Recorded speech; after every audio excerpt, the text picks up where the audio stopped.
Hello and welcome. Another edition of the Thursday Coach's Corner, brought to you by Corvive and Corvive Supplements. I want to let parents know I am listening and reading all of your responses when we start to talk about JUCO baseball. And today we are going to talk about the CCCAA, in other words, California JUCO baseball, by one of the, if not the top JUCO program on the West Coast. Ohlone. Ohlone. We're going to figure it Ohlone. out today. We'll figure Head it out. coach Mike Curran. Mike, thank you so much for taking the time to join me today. Really looking forward to getting to chat with you. Great. Yeah, Walter, thanks for having me. I appreciate it. Gotten to watch your stuff, over the years, and excited to spend a few minutes with you. Well, I really am excited about being able to share with parents. And let's start at the top. For years, and I'm going back now many years, you are considered one of the preeminent JUCO baseball programs, not only on the West Coast, but in the country. I know you've been coach of the year several times. You've won national championships. Talk a little bit about your journey through coaching and what led you to Ohlone baseball as a head coach. Yeah. So it's Ohlone. It's a tough one. Don't feel bad. Don't feel bad. It's okay. I'm going to get it right one of these times. We're gonna get it. We're gonna by the time you're done today. Ohlone College. Ohlone College.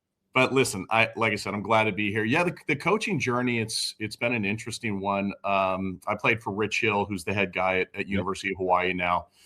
And he was I was at a Division III with him. He was the head guy at Cal Lutheran University in Southern California, and he was fantastic. I still remember we had catching practice at 5:30 a.m. every morning because our catching coach ran the stables, so he had to be there like at 6:30 for the horses. So we did 5:30, and I still remember walking to the locker room and at 5:20, 5:10, and you're just rubbing the sleep out of your eyes, and Coach Hill was there. And then I remember walking across campus at 8, 9 o'clock at night, and his car was still there. And I think I learned very early, if you're going to do something in life, you got to find something to be passionate about. And he was passionate, and certainly here we are 30 plus years later, and he's still a head coach at a Division I level. And to me, that's what really inspired me. I saw a guy who had passion and had success and had an ability to influence a lot of people. And to this day, I think, everybody who played for him 30 years ago, we all still talk to him. And so I started coaching at Cal Lu, 1996, right after I finished. I was there for 4 years and went to coached at a high school for 6 years after that. We were a basketball school. There was 6 or 7 NBA guys at Washington Union High School in Fresno.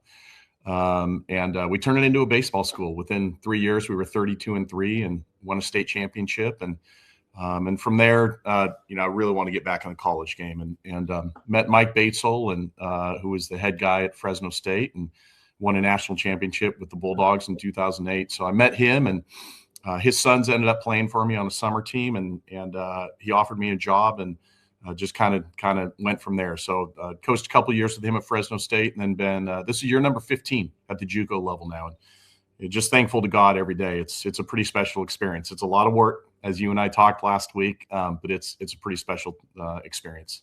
Now, I want to talk specifically, and for those parents that always say to me, well, you got the NJCAA and then you have California. So what makes California JUCO so unique and really so special in your mind as far as the inner workings with regard to academics, as far as affordability for colleges with the state schools in California? Just talk about California JUCO as a whole and what makes it so unique. Sure. So there's really 3 entities of JUCO baseball, right? So you have the NJCAA, which is, I believe, 47 of the states, right? Yep. And then you've got the NWAC, which is Oregon, Washington, and then you've got the 3C2A. We are our own entity. We play everybody. Our schedule is everybody in California. So I think right now we've got 87 JUCOs in California. Wow. They like us to call it community college. I like the term JUCO. We've got 87 of us, 40 something in the north and 40 something in the south. And at the end of the year, we come together for a Final Four, 2 on the north, 2 on the south, and away we go. It is unique.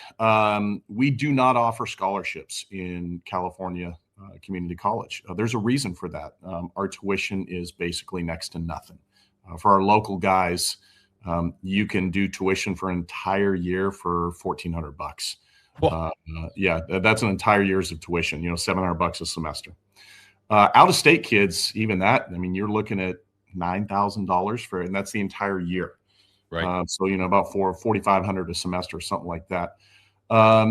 It is unique in that the brand of baseball, I think at least, I think it's gone, I don't want to say in ebbs and flows. It's gone in an ebb, and then a dip, and then a big ebb. So I remember like I said, when I was at Cal-Lu, we scheduled, Rich Hill had us playing Ventura, Long Beach City, Rancho Santiago, which is Santa Ana JUCO now.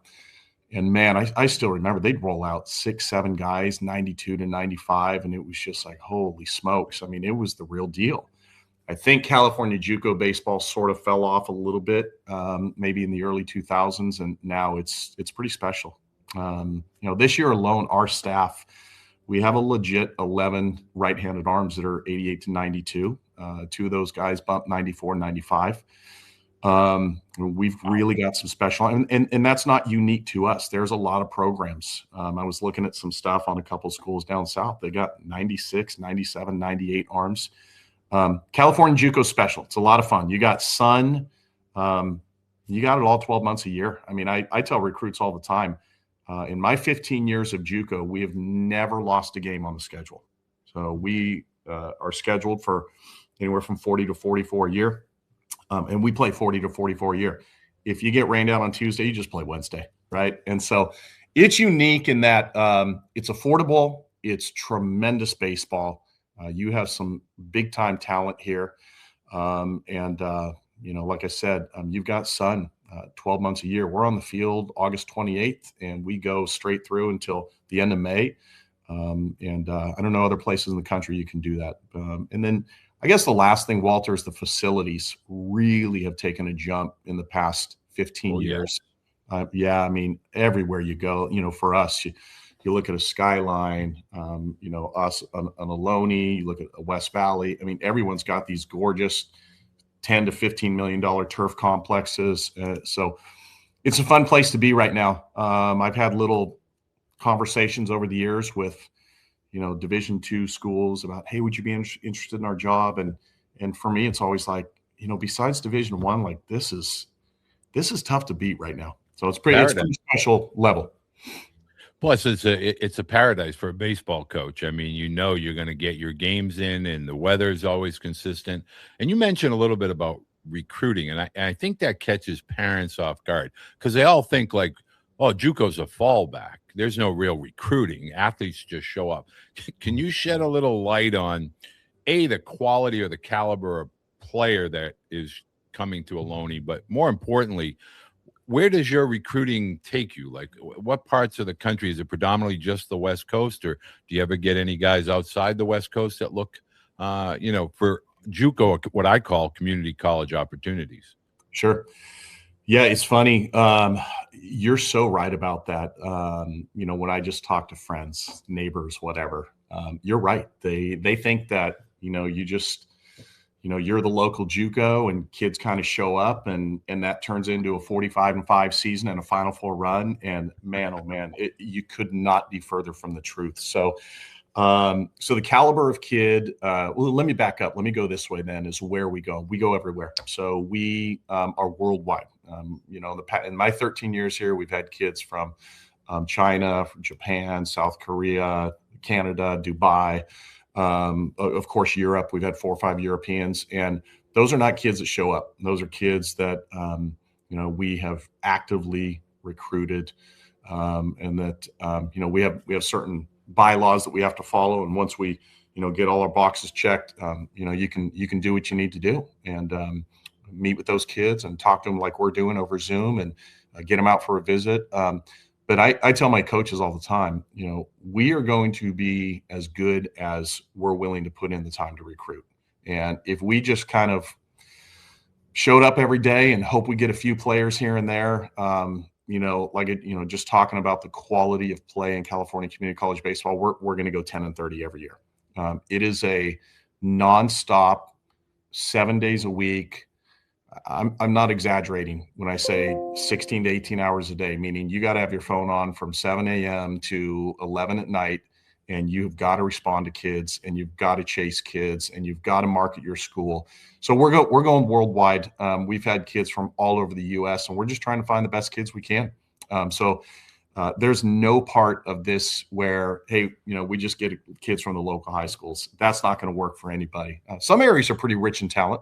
But for the most, if you want to win, you're going to have to you're going to have to be a factory in the way that you run your operation, in regards to identifying kids, communicating with kids, communicating with the parents, getting them on visits, following up with them. It is a thankless job, but if the reward is you can put a good product out there every year and you can move kids to the Division I level, it's a pretty neat thing to do.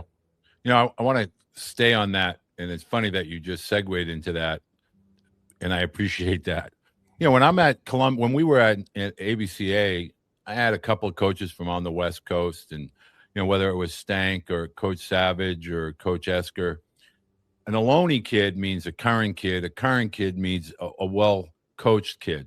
And I'm paraphrasing because they speak very fondly when they start talking, because I was asking about California JUCO, and immediately they went right to Ohlone.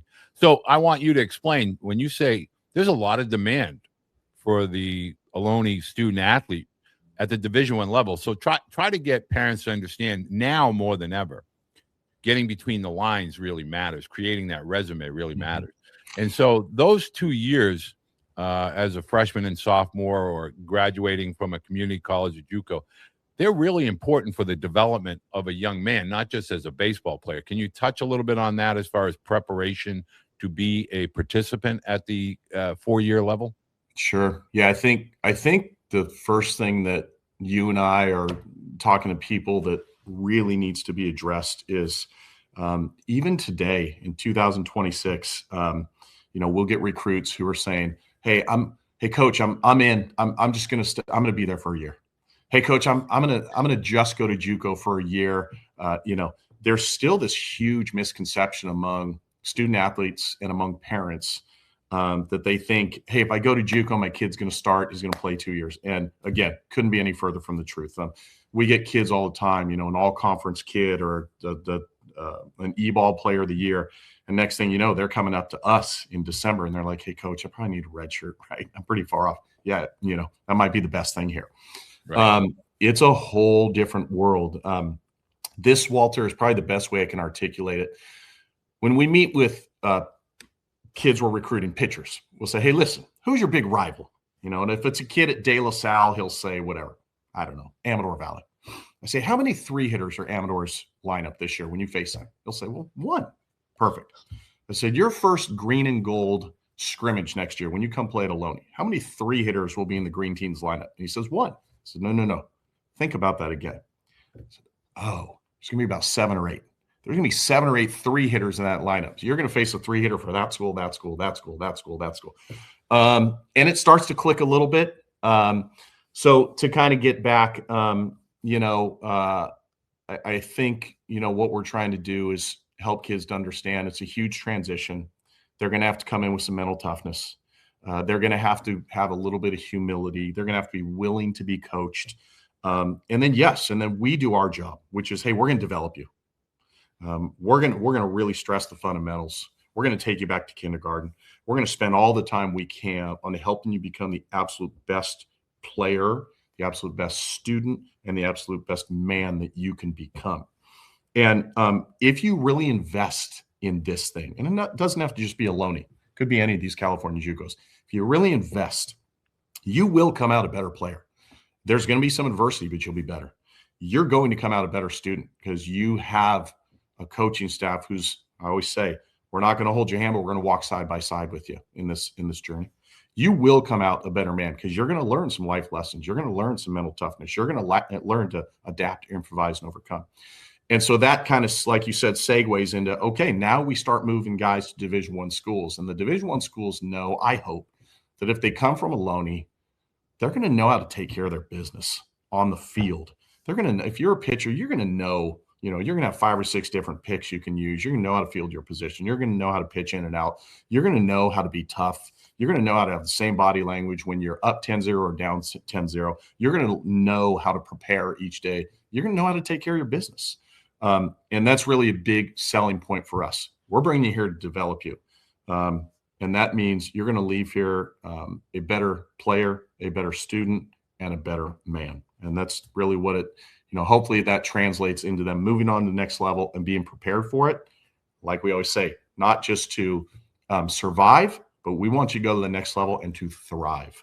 And you can't do that sometimes if you just, boom, jump right into the Division I or Division II level. They don't have time for it.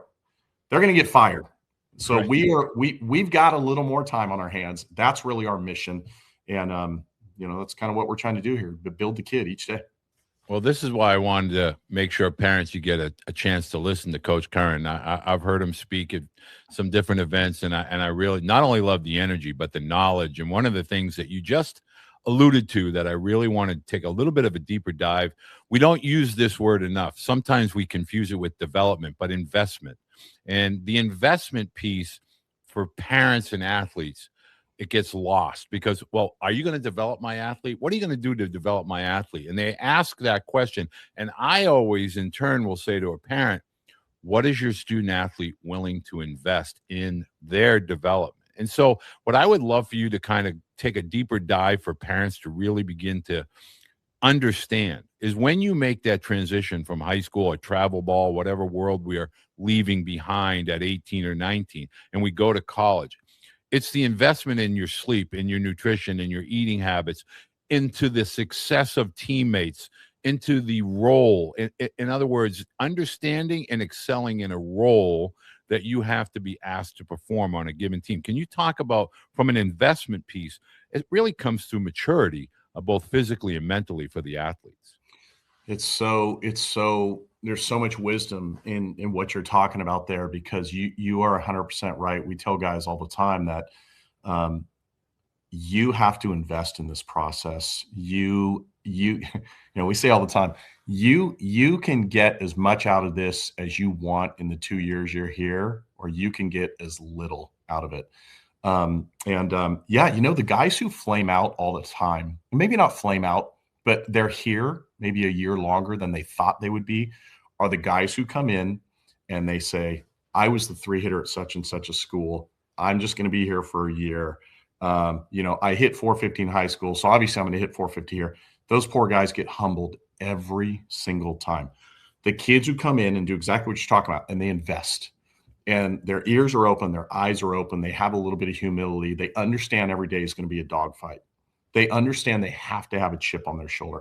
They understand they've got to earn their position every single day. This year, it's tough, but we had 2 all-conference outfitters last year. They're both sophomores this year. Neither of them started on opening day. We had a couple kids, we brought in some freshmen, and they outplayed them.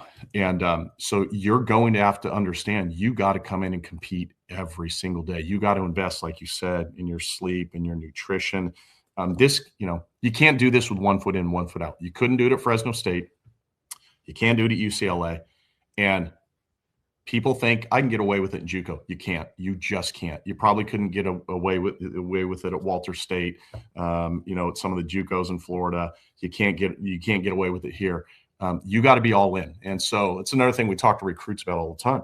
First thing I do when I sit them down is I say, you like baseball or love it? And if they say, I like baseball, it's always been a hobby, or, I'll play baseball as long as it'll take me, those guys scare me. It's the kids that say, I love it. It is my passion. That those are kids that you can connect with, and you can push, and you can stretch them, and they'll see growth. I think the process of investing in everything you can. This is the last thing, and I apologize. I don't want to get too long-winded, but No, you're not. And I think this is valuable. Parents, I think, really love, and obviously athletes love, because you're sharing what I think is vital information with them. I appreciate it. This is a neat thing I think would help parents is Do not come to JUCO and rush the process.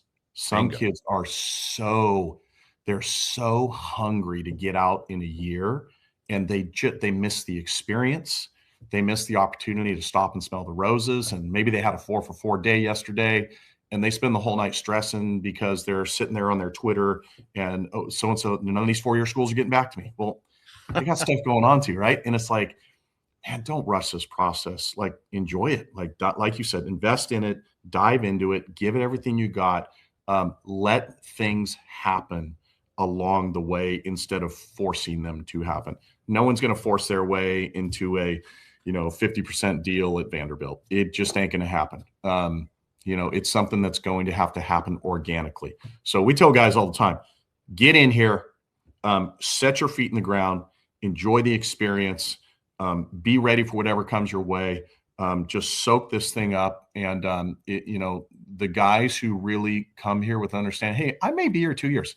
Some guys, I might be here 3 years.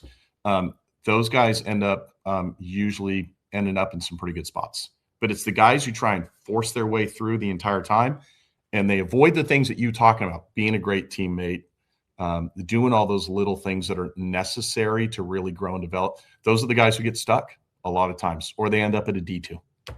Well, I think a lot of times, especially when I'm working with athletes and parents, I think they like to rush time forward, meaning like, well, in the next, he's going to be, by the time he's a sophomore, we want to be in that Division I mix. Well, what about your freshman year? What about your freshman fall? What about your freshman first month?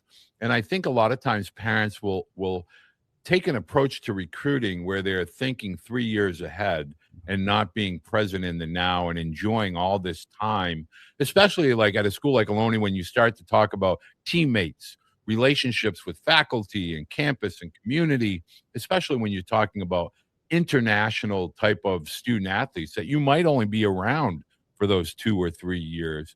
And I would love for you to share perspective.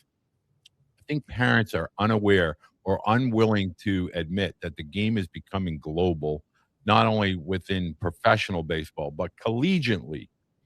When I start to tell parents that international students are coming into all of college baseball, not just Division I, all of college baseball, it's because professional baseball opportunities are few and far between.